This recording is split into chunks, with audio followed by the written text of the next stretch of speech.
Hello my friends, I'm going to challenge you, put your best foot forward. What I mean by that is that the fitness industry and sports performance and rehab typically do program design from the calf on up, and there's a mechanism, some small, some big, called the foot, and then the foot hits the ground. What we have to understand and appreciate is how the foot is going to have an impact upon the hip, upon the back, upon the torso, and upon the shoulder. I believe that we can really boil it down for our needs to four main actions. One is calcaneal eversion, what we commonly call pronation, dorsiflexion, tibial internal rotation, and forefoot abduction. That's a lot to understand, because when you consider that there's 26 bones plus 2 sesamoid bones, so that makes up 28 bones, 24 muscles, 33 joints, there's a lot of action that goes on at the foot. But if we really kind of boil it down a little bit, look at the four main reactions. Again, calcaneal eversion, what we commonly call pronation, dorsiflexion, tibial internal rotation, and forefoot abduction. I took my foot today. What we're going to do is kind of look at this. As a foot hits the ground, we typically land on the lateral calcaneus. Now we're going to talk about the normal healthy foot. Some people land in the middle, some people land more medial, but typically we land on the lateral calcaneus. As the foot hits the ground, there's a lever that's formed between the foot and the ground. Now keep in mind that foot is swinging forward on the ground, so essentially the ground has this action or this reaction coming across this way on the foot when we look at relative motion. So as the foot hits the ground, this fulcrum is formed, gravity pulls the foot down to the ground in what we would commonly call plantar flexion. Now we have to understand a couple of things. When we look at movement away from the spine, we look at the relative position of the joints, of the bones to form the joint reaction. So in other words, the distal bone in relation to the proximal bone is how we define motion. So as the foot goes into plantar flexion, we would see that the heel is going to dive in what we commonly call pronation. That's got to occur because what it does, it absorbs forces of the ground, and it absorbs forces of our bodies pushing into the ground, the effects of gravity, but also the ground pushing up against us in ground reaction forces. So we see that the foot dives in.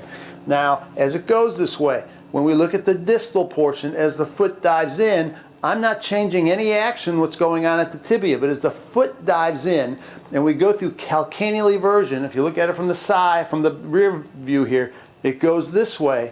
We see that as this occurs, the tibia is internally rotating in relation to the distal portion or the foot.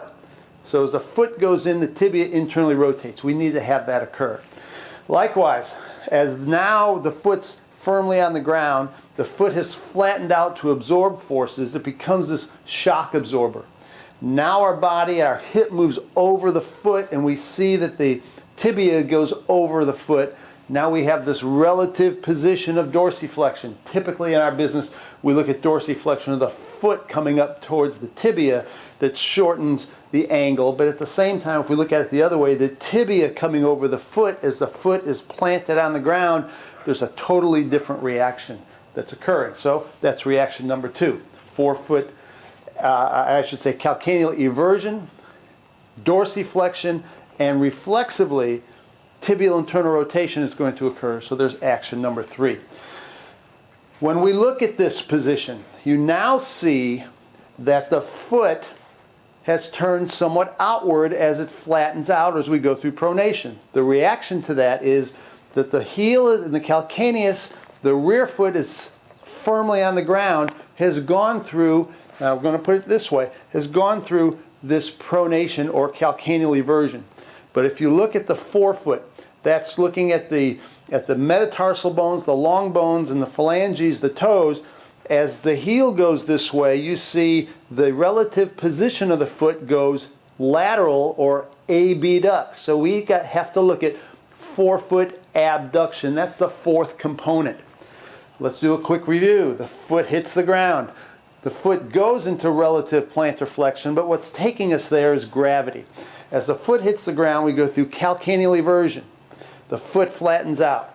As the tibia moves over the foot, we go into dorsiflexion. But the combination of the dorsiflexion in the sagittal plane and the eversion of the calcaneus in the frontal plane creates this internal rotation in the transverse plane of of the tibia. So we've got calcaneal eversion, dorsiflexion, tibial internal rotation, and then when we look at the relative position of the foot going this way, you see that the heel drops in, pronation or calcaneal eversion, and the relative position of the forefoot goes into abduction. You must have all four components working for shock absorption. You must have all four components to allow the tibia to internally rotate, which will then take the femur and internally rotate, which will take the hip and internally rotate, and we can absorb forces by going through flexion at the hip, adduction at the hip, because we look at relative position of the femur in relation to the ilium. So we have adduction of the hip and internal rotation of the hip. So you've got the foot making the phone call up to the hip.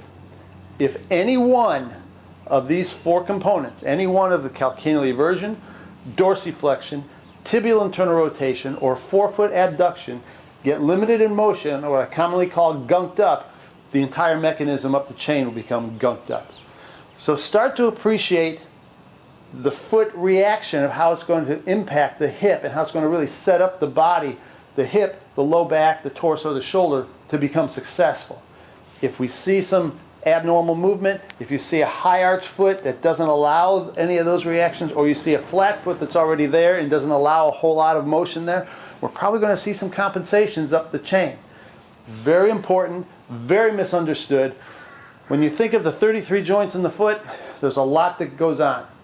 We must understand, I believe, that if we boil it down to those those four components, you'll have at least a pretty good understanding of what the foot is going to do and set up an environment for the body to become successful.